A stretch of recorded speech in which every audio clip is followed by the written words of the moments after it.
ये कहानी है मनोज और रानी की, जिनकी मुलाकात शादी के लिए होती है, लेकिन अकेले में मिलते ही रानी कहती है कि उसे किसी और से प्यार है, शादी के लिए मना कर दो। आइए जानते हैं कि सच और भावनाओं में के उलझाव में फंसी ये कहानी किस मोड़ पर पहुंचती है। मनोज ने हमेशा जिम्मेदारियों के बीच खुद को फंसा पाया। माँ के बार बार कहने पर लड़कियों की तस्वीरें दिखाने के बाद भी आखिरकार उसने एक लड़की को पसंद कर लिया।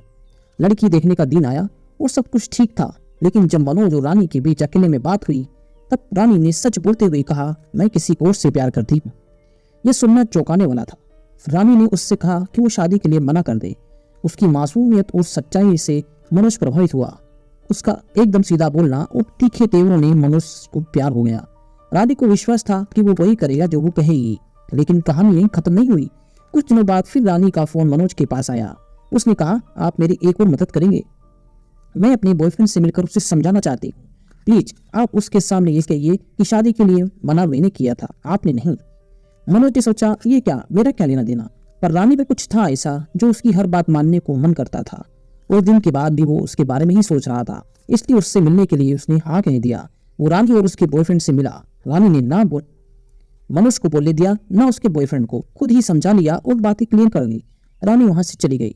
वो घर के लिए जा ही रहा था, तभी उसके बॉयफ्रेंड ने मनोज को रोका और बोला, भाई मुझे लगता है कि इसे आगे नहीं निपट पाऊंगा, आपसे बेहतर लड़का इसे नहीं मिलेगा। आप शादी करना चाहते हैं तो करो, वरना उसको समझा दो। वो पुरानी विचार होती है। मुझे लगता है कि आपकी उसकी सोच भी मिलती है। अभी तक हमने सिर्फ फोन पर बात की है, ज्यादा मिलना होता नहीं। मैंने कुछ वो ही सोचा था। वो सच्चा प्यार और साथ जन इस तरह की बातें करती है। मैं यही सोच रहा था कि कोई मिली जो मेरा पीछा उससे छुड़ा दे। बस आप मिल गए, अब मैं बाहर जा रहा हूँ। बात पूरी करे बिना ही वो कंधे पे हाथ रखकर भाग गया। मनोज ने अपने दिमाग को थोड़ा कंट्रोल किया और वो सोचा कि उसे क्या लेना देना। सोचा कि उसका नंबर ही ब्लॉक कर देता हूँ, नहीं तो वो मुझे फोन करेगी तो परेशान करेगी। फिर सोचा जब उसका फोन आएगा तब ब्लॉक कर देता हूँ। और एक शाम उसका फोन आ ही गया। उठाते ही उसका गुस्सा फूटा। रानी का, आपने उसको ऐसा क्या बोल दिया कि उसने फोन बंद कर रखा है? मनोज बोला कि मैंने तो कुछ नहीं बोला। झूठ मत बोलिए, पता है आप मुझसे शादी करना चाहते हैं, पर ये होगा नहीं। और ऐसा कुछ नहीं है, मैंने कुछ नहीं बोला। वही बोल रहा था कि चुप रहो, वो ऐसा नहीं है, आपने कुछ किया होगा। उसकी बहस इतनी चलती रही, फिर उसने फोन काट दिया। उसने सोचा कि अब ब्लॉक कर देता हूँ, पर नहीं कर पाया। उसकी बातों पर हंसी आती थी और प्यार भी। मन किया मनोज का कि फोन करके बात करे, लेकिन उसने फिर सोचा कि उसका खुद ही फोन आएगा। और ऐसा ही हुआ। सुबह सुबह उसका फोन आ गया। दादी ने कहा कि मैंने रात भर सोचा, अब मैं आपको सबक सिखाऊंगी, मैं आपसे शादी करूंगी और आपको तड़पाऊंगी।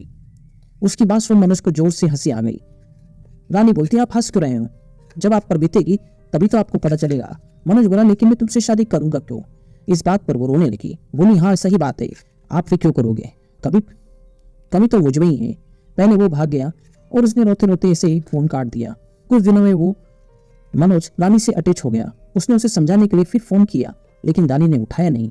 आखिरकार मनोज रात भर उसके बारे में सोचता रहा और फैसला लिया। अगले दिन सुबह उठते ही सबसे पहले उसने माँ को बताया कि वो शादी करना चाहता है रानी से। शादी की पक्की होने के बाद वो रोज मनोज और रानी एक दूसरे से बात करते थे। रानी करीब 1 घंटे तक मनोज को यही बात करती थी कि अब मैं तुम्हें तड़पाऊंगी। खैर उनकी शादी हो गई। मैडम का तड़पाना अभी भी चालू है। अब देखना यह है कि कब तक जारी रहेगा, पर रानी को देखकर नहीं लगता ये ज्यादा चलेगा। तो इस तरह से एक खूबसूरत लव स्टोरी का अंत होता है। आपको कहानी कैसी लगी कमेंट कर हमें जरूर बताएं।